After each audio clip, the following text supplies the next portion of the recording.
सेवकों की रक्षा के लिए भगवान कृष्ण ने 96 वर्ग माइल में फल एक बहुत मजबूती द्वार का निर्माण किया और ये द्वार समुद्र के भीतर था।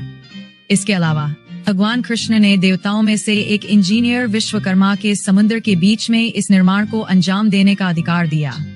यदि विशाल ग्रह बिहार अंतरिक्ष में भरहांती में तर सकती है, भगवान के सर्वोच्च व्यक्तित्व की व्यवस्था से निश्चित रूप से समुद्र के भीतर 96 वर्ग माइल में फूलों काल का वास्तुशिल्प निर्माण संभव है। कमल की दूरी तय करना कोई बहुत बढ़िया काम नहीं था। शमीन बगदाम में कहा गया है कि समुद्र के भीतर विकसित इस नए अच्छी तरह से निर्मित शहर में नियमित रूप से नियोजित सड़क, गलियां और गोलियां थे। न केवल अच्छी तरह से नियोजित सड़क, गलियां और गोलियां थी, बल्कि वो अच्छी तरह से नियोजित रास्ते और बगीचा भी थे जो कल्प वृक्ष, ये इच्छा वृक्ष के रूप में जाने जाने वाले पौधों से भरे हुए थे।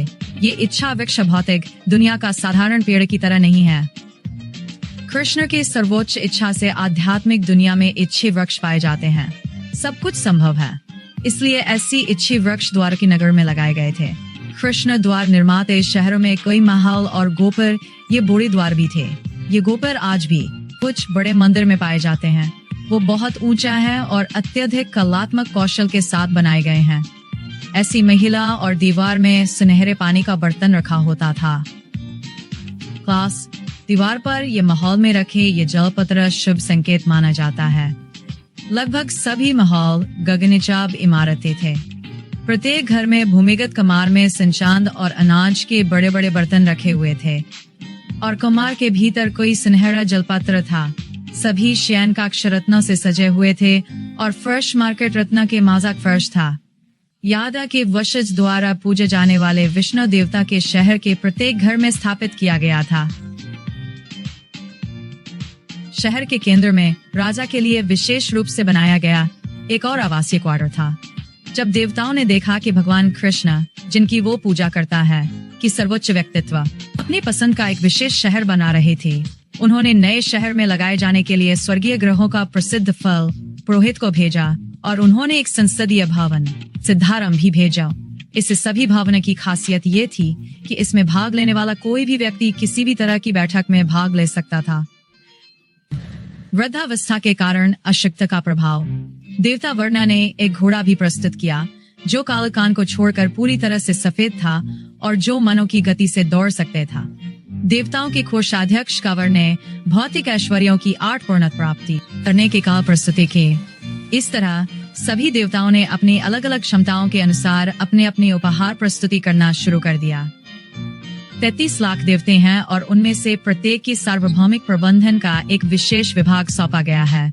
सभी देवताओं ने देवताओं के सर्वोच्च व्यक्तित्व के अवसरों का लाभ उठाते हुए अपने अपनी पसंद का एक शहर बनाया और अपने अपने उपहार प्रस्तुत किए, जिससे वर्ग शहर ब्रह्मांड में अद्वितीय बन गया। इससे ये साबित होता है कि नस्दे असंख्य देवता है, लेकिन उनमें से कोई भी क्षण से स्वतंत्र नहीं है। जैसे कि चैतन्यमरण में कहा गया है, कृष्ण सर्वोच्च स्वामी है और बाकी सभी सेवक हैं। इसलिए सभी देवताओं ने कृष्ण की सेवा करने का अवसर लिया जब वो इस ब्रह्मांड में व्यक्तिगत रूप से मौजूद था। इस उदाहरण की अनुसरण सभी को करना चाहिए, खासकर उन लोगों को जो कृष्ण के प्रति जागरूक है, क्योंकि उन्हें अपनी अपनी क्षमताओं से कृष्ण की सेवा करनी चाहिए। जब योजना के अनुसार नया शहर पूरी तरह से बन गया तो कृष्ण ने मथुरा के सभी निवासियों को स्थानांतरित कर दिया और श्री बलराम की इसकी जिम्मेदारी सौंपी। नगर पाता। इसके बाद उन्होंने भूलराम से परामर्श किया और कमाल के फूल के माल पहने हुए वो कलियावान से मिलने के लिए शहर से बाहर आए, जिसने बिना कोई हथियार उठाए पहले ही मथुरा पर कब्जा कर लिया था। मूर्ख दृष्टि राक्षसी कलियावान को यह नहीं पता था कि भगवान कृष्ण ने पहले ही मथुरा के नागरिकों के द्वारका में स्थानांतरित कर दिया था।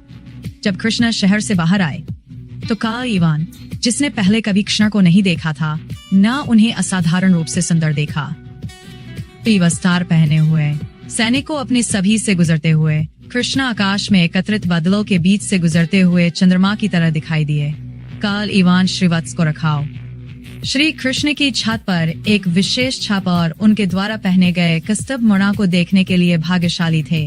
हालांकि कलियावान ने उन्हें अपने विष्णु रूप में देखा, एक संगठित शरीर के साथ, 4 हाथ और नई खेल हुई कमल की पखोड़ियां जैसी आंखों के साथ। कृष्ण एक सुंदर माथा और सुंदर के साथ आनंदित दिखाई दिए। चेहरे पर मुस्कान, बेचनी आंख और हालात हुई बुलाया। कृष्ण को देखने से पहले कल्यावन ने नारद मन से उनके बारे में सुना था और अब नारद के वर्णन की पुष्टि हो गई थी। उसने कृष्ण की विशिष्ट चाहन और उसकी छत पर रत्ना कमल के फलों का सुंदर मिला, उसकी कमल जैसी आंख और इस तरह के सुंदर शारीरिक विशेषताओं को देखा। उसने निष्कर्ष निकाला कि यह सुंदर व्यक्तित्व वसुदेव ही होना चाहिए, क्योंकि नारद के बारे में जो भी वर्णन उसने पहले सुना था वाशिंगटन ने उसकी उपस्थिति से उसे प्रमाणित कर दिया था। कृष्ण के साथ युद्ध करने के बाद कल्यावन को यह देखकर बहुत आश्चर्य हुआ कि वो बिना किसी हथियार और बिना किसी रथ का वहां से गुजर रहे थे। वह बस पैदल ही चल रही थी। कल्यावन कृष्ण से युद्ध करने आया था और फिर भी उसके पास किसी भी तरह के हथियार ने उठाने के लिए पर्याप्त सिद्धांत था। उसने कृष्णों से हाथापाई करने का फैसला किया। इस प्रकार उसने कृष्णों को पकड़ने और युद्ध करने की तैयारी की। अगले एपिसोड के लिए बने रही जब राक्षस आल्यवान भगवान कृष्ण से युद्ध करना चाहता है।